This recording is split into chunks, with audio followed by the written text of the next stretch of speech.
netizen, PKM tahun 2024 kita mulai di Pura Aditya Jaya Rawamangun yang diawali dengan pelepasan mahasiswa semester 8 yang akan melaksanakan PKM, kemudian melakukan matur pioning dan dilanjutkan dengan perjalanan menuju Lampung Tengah, yaitu tepatnya di Desa Pujo Asri, Kecamatan Trimurjo. Nah, ada 3 program kerja yang unggulan dilakukan di sana, yaitu yang pertama Perayangan, yang kedua Pawongan, dan yang terakhir Palemahan.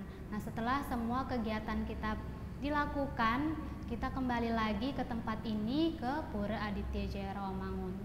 Nah, apapun yang dilakukan, baik dan buruknya, pasti memberikan pelajaran yang dapat dipetik. Nah, ada satu program kerja, yaitu program kesehatan yang dilakukan di Desa Pujo Asri, dan di sebelah saya sudah hadir seorang mahasiswa dan sekaligus seorang dokter yang melakukan pemeriksaan kesehatan di Desa Pujo Asri, yaitu Bapak Dr. Igede Subagio. Om Swastiastu. Bapak dokter. Gimana hari ini Bapak, sehat kabarnya? Sehat. Luar biasa ya Bapak ya. Nah, Bapak Dr. Subagio ini selaku dokter, tapi ternyata juga mahasiswa Stadharma Nusantara ya Bapak. Bisa disampaikan apa sih yang memotivasi Bapak dan atau apa sih tujuan Bapak kenapa berkuliah kembali di Stadharma Nusantara Jakarta, sedangkan Bapak ini sudah seorang dokter gitu Pak? Bisa jelaskan ya? Om Swastiastu. Om Swastiastu. Saya sebenarnya sudah pensiun 10 tahun yang lalu dari PNS di bidang kesehatan. Saya masuk STAH dengan tujuan membantu STAH untuk mengembangkan STAH.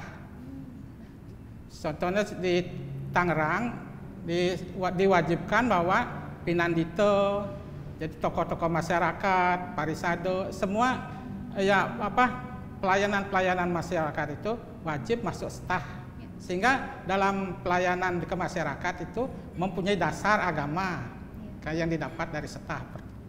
Yang kedua, saya masuk ke STAH di sini untuk ngisi waktu, karena di waktu pensiun itu banyak waktu terluang. Jadi di sini saya ingin mendapatkan ajaran-ajaran agama. Nanti ajaran ini mungkin bisa dibawa nanti ke alam selanjutnya. Begitu juga saya masuk STAH ini karena ingin memperdalam tentang agama, karena saya berpikir bahwa seorang dokter itu kalau dilandasi dengan agama itu sehingga pasien-pasien penyembuhannya mungkin lebih cepat, karena apabila dikasih dengan nasihat-nasihat yang diarahkan ke agama. Mungkin begitu tujuan saya sehingga ikut saya jadi STAH. Oke, selain untuk meluangkan waktu yang sudah pensiun, juga untuk menambah nilai agamanya, juga membantu mendukung Stadharma Nusantara Jakarta ya Bapak ya. Nah, lanjut lagi terkait kesehatan nih Pak. Di sana apa saja sih dilakukan di Desa Pujo Asri sendiri Pak? Waktu di Pujo Asri, dari bidang kesehatan kita melaksanakan cek kesehatan, terutama tentang gula darah. Gula darah. Jadi ada beberapa masyarakat di sana gula darahnya tinggi, kemudian dan tensi, tekanan darah. Jadi hampir 40% itu darahnya di sana tinggi tekanan darahnya. Dan yang ketiga yang terbanyak adalah penyakit rematik. Jadi kalau kita analisa di sini, mungkin masyarakat di sana itu sudah sosial ekonominya sudah lumayan tinggi. Karena apa? Karena yang menonjol adalah penyakit degeneratif, misalnya darah tinggi atau rematik, kemudian diabetes. Jadi itu yang menonjol waktu kita ke sana. Kalau derajat kesehatannya rendah, itu biasanya penyakit infeksinya yang tinggi. Jadi di sini di masyarakat Pujo Asri itu tentang status kesehatan sangat lumayan. Di sini yang perlu ditambah itu adalah ketakwaan serada agamanya mungkin kita kurang sih, karena masyarakat rata-rata serada agamanya kurang. Oke. Gitu. Berarti untuk terkait kondisi kesehatannya itu kebanyakan hipertensi ya Bapak? Hipertensi, penyakit rematik, ada diabetes, ada sedikit ya. Mungkin masalah yang mungkin urgent gitu di sana itu apa sih masalah kesehatannya Bapak? Yang mungkin menjadi penting untuk ditindaklanjuti atau diinformasikan kepada masyarakat Desa Pujo Asri terkait itu Pak? Masalah mungkin menurut Tiang, masalah kesehatan itu adalah bagaimana mengatur pola makannya, pola makan di sini, terutama pola makan, bagaimana pola makan balita. Kan sekarang kalau balitanya ini kurang gizi, agak stunting. Bagaimana pola makannya anak-anak sekolah. Nah, kalau anak sekolah misalnya kurang gizi, kurang protein, itu maka proses belajarnya berkurang. Jadi dia tidak fokus kita di pembelajaran.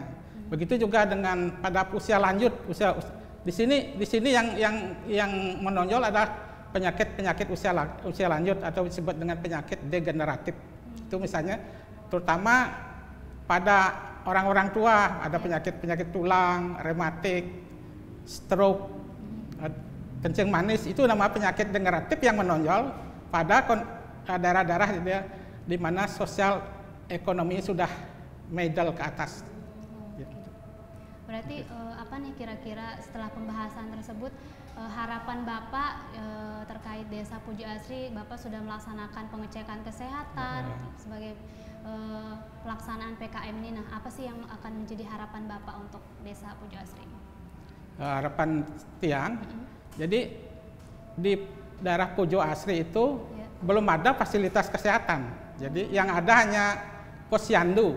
Jadi kalau bisa, karena pusat kesehatan puskesmas itu kira-kira jauh letaknya, kira-kira 4 kiloan. Kalau itu lumayan jauh misalnya. Jadi nanti kalau bisa ke depannya masyarakat bagaimana berkoordinasi dengan dinas kesehatan, kita membangun suatu puskesmas pembantu namanya, sehingga